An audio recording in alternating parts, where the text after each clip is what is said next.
Success is not built on strength or speed, but on willpower and endurance. We humans are capable of incredible things, but only when our hearts and minds are centered on the right things and allowed to reach our highest potentials. There may be no greater testament to this than Meg Thomas, the speedster of the survivors. Welcome back to The Fog, a realm of evil, darkness, and malice. A world where the entity watches amused as helpless survivors struggle to escape the clutches of bloodthirsty psychopaths and monsters. Today, we're going to discuss one of the original survivor characters in the game, Meg Thomas.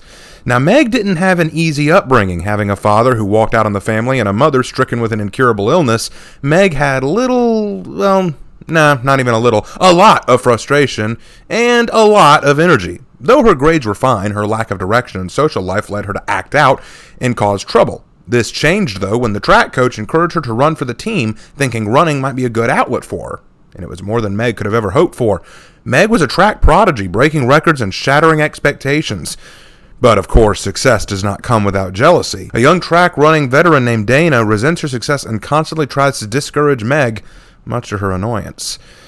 After successfully completing a hazing, an initiation test, and surpassing her peers in running time, Meg was on her way to the state championship meet, and she couldn't be happier. However, on her return home from practice, Meg was jumped from behind, knocked to the ground, and while down, her ankle was stepped on furiously, fracturing it in at least 3 spots.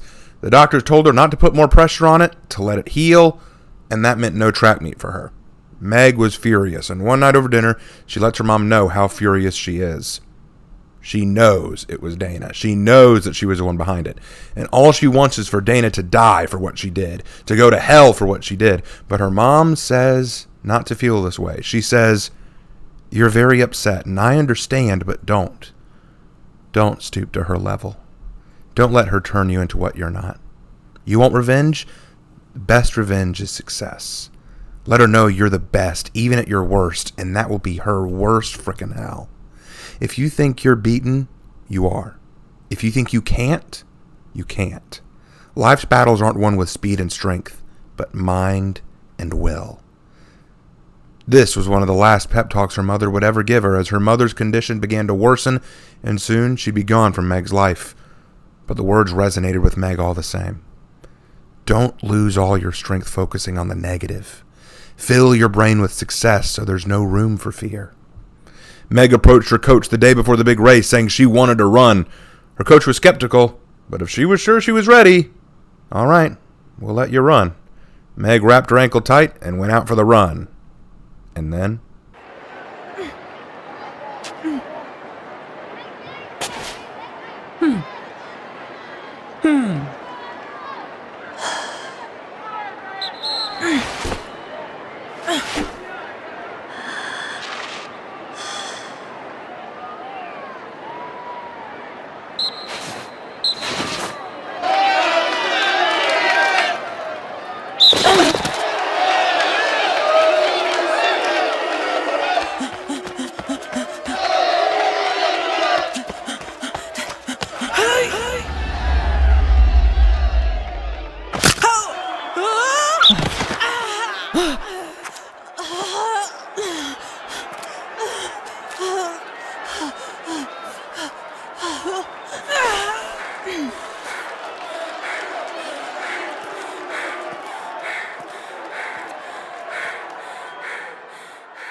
Meg had won, earning her the praise and admiration of everyone on the team, her coach, her mother, and more importantly, she'd gotten her revenge on Dana without stooping to her level. She had a bright future ahead of her.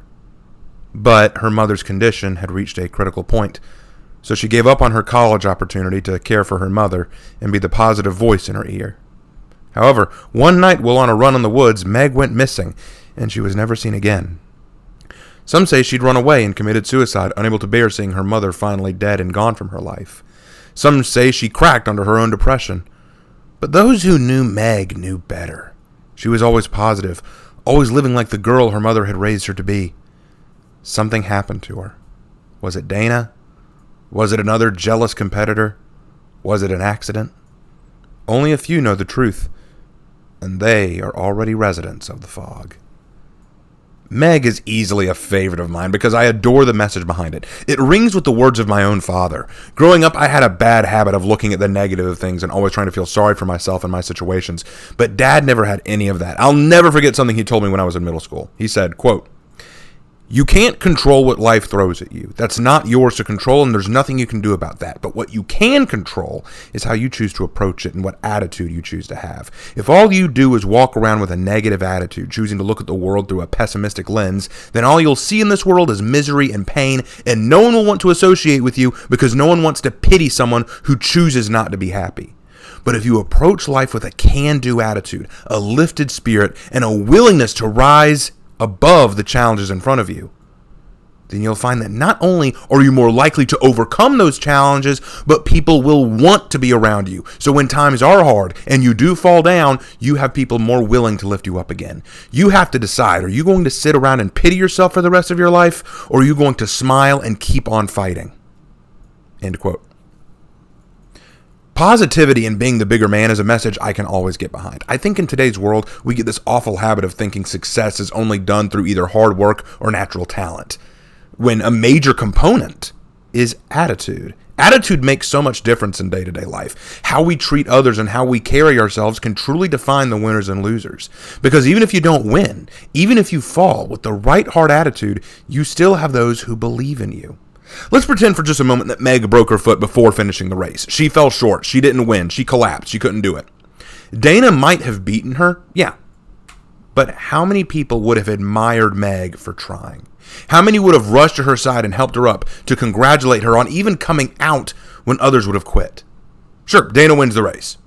But Meg wins the day because she still came out to run. Because attitude, endurance, wit, personality, all of these things define winners. It also kind of helps that I too was a runner. I ran track and cross country in high school, and running is still one of my favorite activities, so I feel a connection to Meg through that especially, but I digress. Meg is still a runner in the fog and still an athlete. She is running from things now instead of towards them, granted, but the necessity for her skills is still there. She's not running to beat a time limit, and she's not running to break a record. She's running to stay alive, and from her positive example, from her smile, from her hopeful demeanor, she gives other survivors the strength to run too. To run and run until they escape. Meg's perks fit her personality and her abilities. Her perks are quick and quiet, sprint burst, and adrenaline. Now, quick and quiet nullifies the sound effects of rushing when jumping a window or pallet and running into and out of a locker. This is a decent perk, but I'll admit I rarely use it. If I ever am rushing through a window or pallet, it's because I'm being chased, and in that circumstance, it doesn't matter if I'm hurt or not. Sprint burst is more useful in my opinion. When breaking into a sprint, she can run at 150% her normal speed for up to 3 seconds. At the end of the 3 seconds, she slows down and suffers the exhausted status effect. But with any luck, that initial burst will let her get further away from the killer and buy her time to hide or for the killer to find a slower target. I definitely put this one to use when playing Meg. And finally, adrenaline, the most popular and, if you're the killer, annoying of her perks. Adrenaline activates when the exit gates are powered up. Meg will heal one complete health state and move at 150% her normal running speed for 5 seconds. The way many people like to run this perk is by letting themselves get caught near the end of the round before all the generators are done, so that while the killer focuses on hooking them, the other survivors can go power up the exit gate. Once it's open, another survivor can get you off the hook. Adrenaline then activates as soon as you're off. You heal up one whole health state immediately, and then you can book it to the exit gate and escape. It worked for me once too.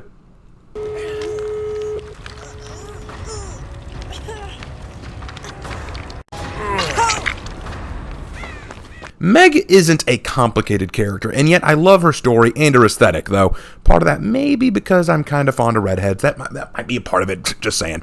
But Meg embodies the attitude that I think is essential for a survivor, the optimism and wit to face any trial and keep pushing despite the pain, difficulty, and obstacle. If the entity really does get his power from pain and fear and anguish and terror, he must find Meg incredibly irritating, because it's just so much harder to get this one girl to break.